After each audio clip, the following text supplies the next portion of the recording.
It's 4 in the afternoon. Someone asks you where you want to eat. That's it. That's the question. And you can't answer. Not, you don't mind. You genuinely cannot produce a decision about food. So here's what you tell yourself. What's wrong with me? I'm being lazy. I want to take that sentence off you because it's the wrong diagnosis and it has probably cost you years. You slept. You're not sick. You had coffee. And you still can't think. That's not laziness. That's a resource running out. And it's not the resource you've been managing. Every answer for this is time management. Optimize the calendar. Batch your tasks. Wake up earlier. Find the leak. Plug it. Different diagnosis. You don't have a time problem. You have a recovery problem. And no calendar app fixes a recovery problem. Because a calendar measures hours. And hours aren't what you're running out of. Here's the mechanism. You have a finite mental capacity per day. Finite. A ceiling, not an attitude. Every decision draws from the same account. Which email first? How to phrase that message? Whether to say yes? What to wear? What to eat? Hundreds of withdrawals before you've touched anything that matters. Burn that account to 0 by 4 in the afternoon, and there is nothing left for what you needed it for. Creativity, judgment, actual decisions. You're not lazy. You're spent. Completely different problems. Completely different solutions. And you've been treating one as the other for years. Which is also why willpower can't save you here. Willpower runs on the same account your calendar's draining. Telling an exhausted person to try harder is telling them to withdraw from an empty account. So what's doing the draining? Because it doesn't look like a problem. It looks like commitment, filling your calendar to look productive, not to produce, to look it. White space on a calendar feels like an accusation, so you fill it. A call that should have been a message. A meeting nobody needed. A habit shoved into a 10-minute gap. Because 10 minutes feels like waste. And you get to the end of a full day having moved nothing forward. But there's a second half, and it's the expensive one. It isn't just how much is in your calendar, it's what's in it and when. Most exhausted professionals aren't doing too much work. They're doing the right work at the wrong hour, and paying triple for it. Let me use myself, because I got this exactly backwards for 2 years. Morning routine, job requirement straight through to afternoon. Quick lunch, workout, then side hustle until midnight. Every day except Sunday. And Sunday wasn't rest. Sunday was my planning day. And in every gap between those blocks I stacked more. Reading, meditation, habits. Because the gaps felt wasteful. Now, look at where I put my most demanding work. The side hustle, the thing that needed the most creativity, got the hours between evening and midnight. The bottom of my tank. Daily.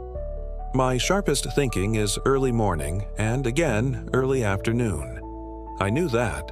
I could have told you that at the time, and I still gave my best work my worst capacity for 2 years. Then it stopped.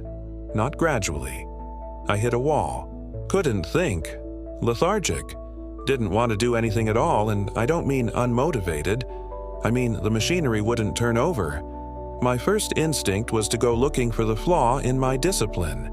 There was no flaw in my discipline. My discipline was the only thing holding that schedule up. I'd built a schedule for a machine. I'm not one. Here's what I do now. Mornings until noon go to the real cognitive work. What actually requires me. Late afternoon I train. I end the day with things that carry no mental load. Nothing that needs judgment goes into my low window. I don't try harder in that window. I stopped scheduling anything there that needs me sharp. Same hours, same volume of work.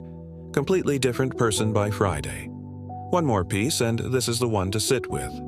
In aviation, fatigue is treated as a safety hazard, rather than a character issue.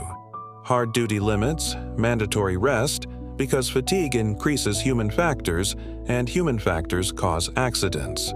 But that's not the part that matters to you. What matters is why those limits have to be external. A fatigued crew doesn't feel fatigued. They feel fine. Performance has already dropped, and self-assessment is the last instrument to fail. You can't self-report your way out of this. The measuring device is the thing that's broken. That was me for 2 years. I never felt myself declining. I felt busy and effective, right up until the wall. So if you're waiting until you feel tired enough to justify rest, you already missed the window. That feeling shows up after the damage, not before it, which is exactly why you need data instead of a feeling. 10 minutes over 3 days, 3 times a day, mid-morning, mid-afternoon, evening. Write down 2 numbers and 1 word. Mental sharpness, 1 to 10. Physical energy, 1 to 10. 1 word for what you were doing. 3 days, 9 entries. That's it. Day 4, put the log beside your actual calendar and look for one thing. Where did your highest stakes work land in your lowest energy window? There'll be at least 1. Most people find 3. Then make exactly 1 change next week.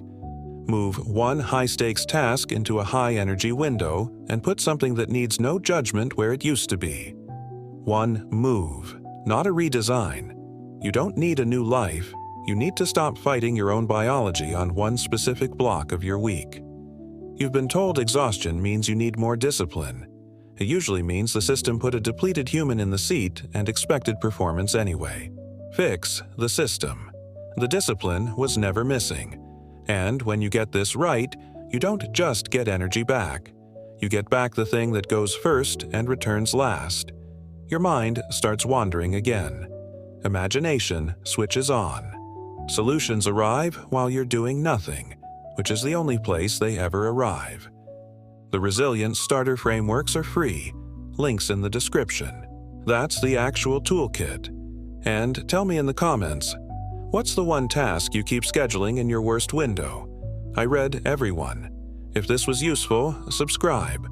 Every Thursday I take one thing high performers get wrong and pull it apart. See you in the next one.